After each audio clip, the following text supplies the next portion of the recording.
very violent. Yeah. It showed a lot of sort of situational kind of, using the environment and the freakers that we see kind of to the advantage of the player. Yeah. So tell me what went into that. Well, so the biggest thing that we really wanted to do this year was sort of show a more intimate part of Deacon's life. So last year it was the Horde, which is hundreds and hundreds of freakers, all sort of massed together, and you saw how Deacon had to struggle to just stay alive. And this year we wanted to show off more of the open world and this thing we're calling our dynamic open world systems. And what that really means is you can use the freakers themselves against other enemies, like the Marauders that you see on the Media Showcase demo last night. Right. Yeah. Actually, I have a question about the freakers because with other games, survival games, like this, for instance, The Last of Us, the clickers had this thing where they couldn't see you, but they could hear you. What is it that triggers the freakers? Oh yeah. Well, it's an interesting question, and for anybody who gets a chance to see our alternate demo that we're demonstrating in the theater today or online when it gets posted, is that the time of day kind of drives the density of the freakers and the humans when they're out, but also the weather. So when it's snowing, it's going to kind of blind everybody at a distance. When it's raining, it's going to dampen the sound. So when the player learns these, he's going to be able to use that kind of context as he's going to play that as part of his strategy for how he approaches any encounter. Gotcha. But definitely sound, right? Because like you saw in the Media Showcase demo, Deacon, put down this bear trap and then kind of snuck off. Right. And in our alternate path demo, he doesn't do that. So he actually kind of goes around and watches what happens when this Marauder goes into the bear trap, and you hear this gunshot on the Media Showcase demo. If you look at our alternate path footage, you'll see that one of the Marauders actually shoots the other Marauder in the head because he's making too much noise. Oh wow! Right. So yeah. So it's a pretty harsh world, but that sound traveled, and sound is something that can be really, really dangerous. Gotcha. That's very interesting. That's very interesting. Yeah, I did notice once the bear trap was down and the guy stepped in it, you saw the freakers running. Yeah. It's like they heard it screaming. You heard them screaming. This is looking good. I didn't see all of this footage. I was kind of a little distracted last night during the showcase, but. One of the things I really like about this game is it's, we see a lot of open world games out there. It's certainly like a popular genre, but this one, the feel of it is different. It feels more improvisational, I think is the word I'm going for. Absolutely. Our crafting system, I mean, it's really inspired by, kind of the do-it-yourself mentality where, we all feel thrilled when we make a repair to our car or our house with duct tape and a couple of loose screws, and we feel really good about it. That's Deacon. He's making use of everything he can find in the environment, and they have to scavenge and search for things and employ them in really clever ways. And he has to do it. He has to do it to survive. So like you see right here, this is the same clothesline that Deacon ran into, and in this demo, the runners aren't chasing him. So basically, he has the opportunity to see the ambush before it happens, goes around it, comes up behind them, and takes those guys out from behind. Right. So that's to your point. And then he strangles them with their own clothesline too. Yeah, exactly. So he makes use of the whole buffalo. And it's a dynamic event that can happen.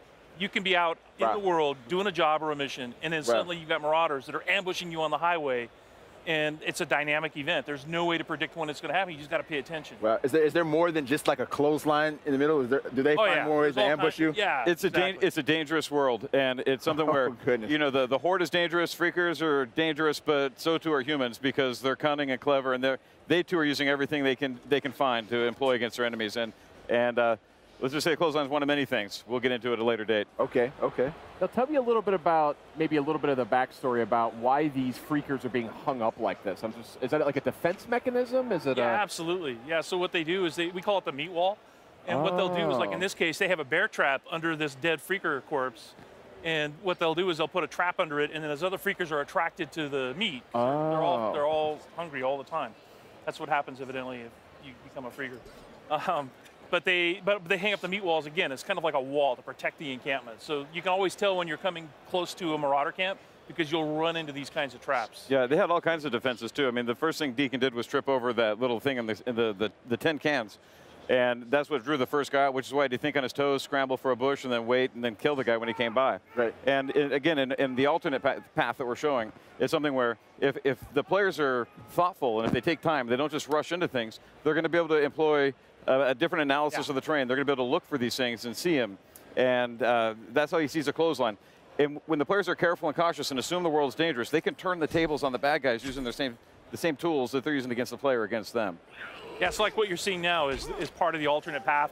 changed up the time of day, changed up the weather. Okay, I was going to say, I didn't remember this from the show. Exactly, Yeah. because it's colder now, more freakers are coming out, so freakers are stronger when it's cold out. So you really got to be careful when it's snowing. Also, the bike handles differently. It's like if you'd seen the earlier part when Deacon's trying to ride his bike through the snow, it's very, very different. Oh, this is really cool. I didn't realize. Interesting. So here's your meat wall, right? The meat wall there. Yeah.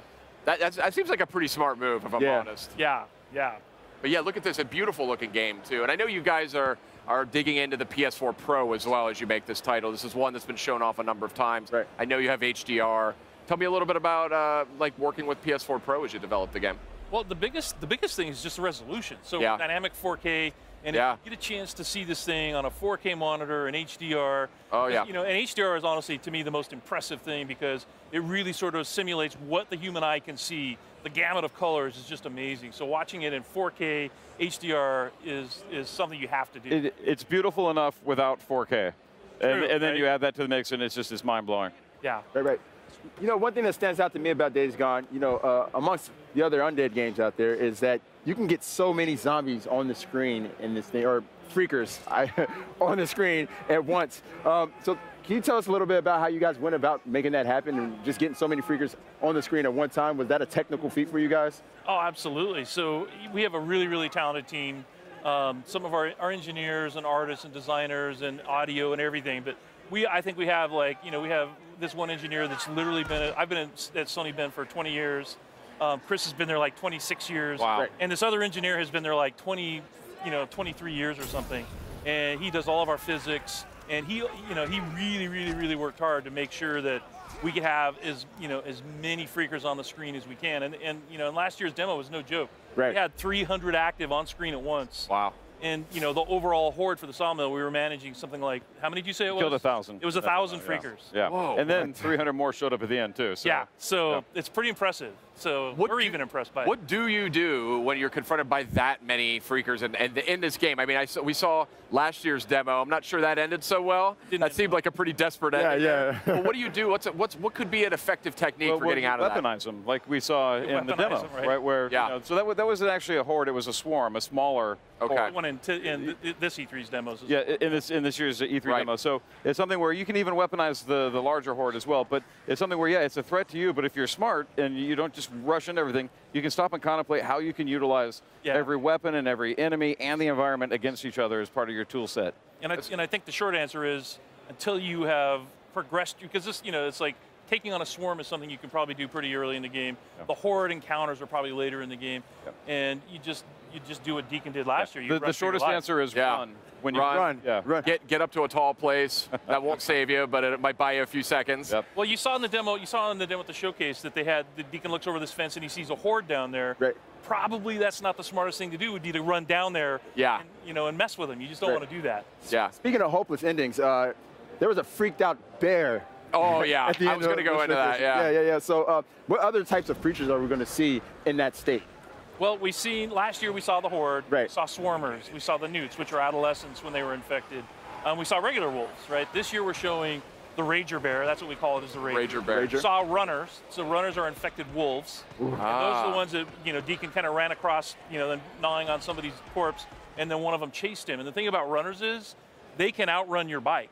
And if they catch up to you, they will knock you from your bike. So it's another example of dynamic events that happen in the world that make the world dangerous all the time.